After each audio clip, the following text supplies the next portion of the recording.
আসসালামু আলাইকুম রহমতুল্লাহ। নির্বাচন নিয়ে সকলের জল্পনা কল্পনার শেষ নাই। কে জিতবে আগামী নির্বাচনে, কে জয়লাভ হবে, কারা সরকার গঠন করবে। তো যাই হোক, এ ব্যাপারে সবারই অনেক ইয়া রয়েছে। অনেক সাংবাদিক এবং রিপোর্টার বা বিভিন্ন সংবাদ মাধ্যম এগুলো নিয়ে অনেক নিউজ করেছে। তো যাই হোক, তা আমরাও যেহেতু মাঠে ময়দানে বা অনলাইনের মধ্যে ইয়া করি, একটু এই দেখি। তো সেই হিসেব করে আসলে আমি একটা মতামত বা আমার একটা যতটুকু আমি বুঝছি ততটুকু আমি ইয়া করব।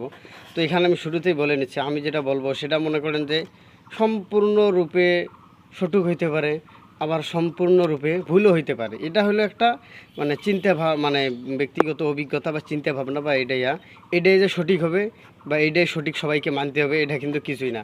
তো এটা দেখা গেল যে কারো মন মতো না হলে যে কেউ মনে করেন যে এটা ওটা বলা, এটা না, এটা হলো একটা ব্যক্তিগত এটা আর কিছুই না। তো যাই হোক, যে আসলে নির্বাচনের মধ্যে আমি দুইটা নিয়ে করবো এখানে। মূলত যেহেতু দল আমরা সাধারণত তিনটে দলেই ধরি, এই বিএনপি, এই জামাত এবং ইসলামী আন্দোলন। জাতীয় পার্টি যদিও রয়েছে, তো জাতীয় পার্টির একটু আর কি কম, জাতীয় পার্টিকে এবার কেউ ধরতেছে না হিসাবের মধ্যে। যাই হোক, তো আমি তিনটে দল নিয়ে কথা বলবো।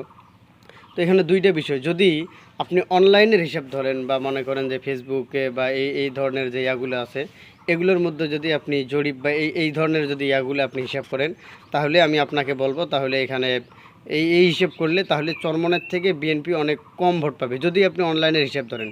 ঠিক আছে? তো কারণ যেখানেই দেখবেন সেখানেই দেখবেন যে শুধু এই হাত পাকা আর দাড়িপাল্লার কথা থাকে, ওই কমেন্টের মধ্যে থাকে।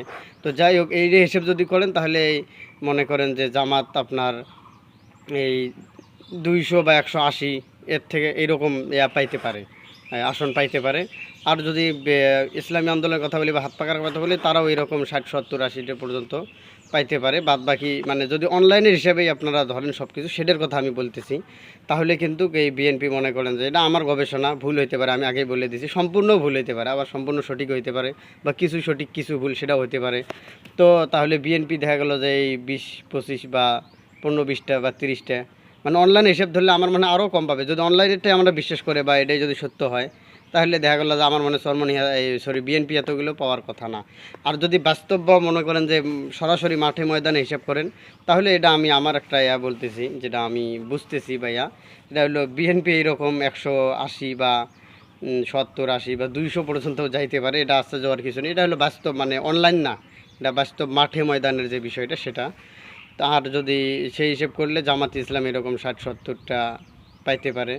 আর এরকম চরমনিও দেখা গেল যে 40টা, 30টা, 50টা এই ধরনের পাইতে পারে। আর স্বতন্ত্রও কিছু পাইতে পারে। তো তাহলে আমি দুইটা বিবেচনা করলাম, একটা হলো অনলাইন আর একটা হলো সরাসরি মাঠে ময়দানের হিসাবটা বা সরাসরি তো অনলাইনের হিসাব করলে তাহলে কিন্তু বিএনপি কিন্তু এই চরমনাই বা হাত পাকার থেকেও কম ভোট পাবে, যদি অনলাইনের হিসাবেই করেন। ঠিক আছে? আর যদি বাস্তবিক হিসাব করেন তাহলে কিন্তু বিএনপি আর কি সব থেকে বেশি পাইবে বলে মনে হইতেছে।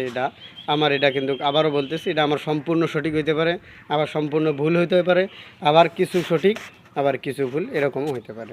ভালো লাগলে লাইক করবেন। আসসালামু আলাইকুম রহমতুল্লাহ। কারো কোনো মন্তব্য থাকলে জানাবেন বা আপনাদের মতামত জানাইতে পারেন।